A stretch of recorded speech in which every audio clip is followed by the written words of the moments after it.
बसले मला कामं आहेत ना. प्रोजेक्ट कंप्लीट करायचा आहे मला. हां, ताई नाही दिसली म्हणजे काय होतं काय माहिती त्यांना. तुम्ही फॅन जवळ बसले होते ना, कूलर जवळ. कशाला आली तू इकडे? तुला तिकडे कूलर आहे ना.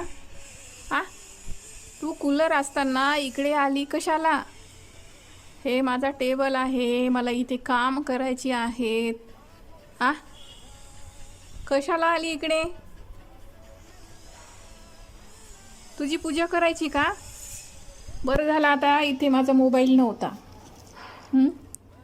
मॅडमनी अचानक येऊन धाडकन समोर येऊन उडी घेतली टेबलवर. मी बिझी होती ना. बरं झालं घाबरली नाही. मला माहीत आहे की माझे लेकरच अशी करू शकतात. अचानक येऊन टेबलवर बसायचं, अचानक येऊन समोर बसायचं. काय चाललं तुझं? मी काम करू की नाही?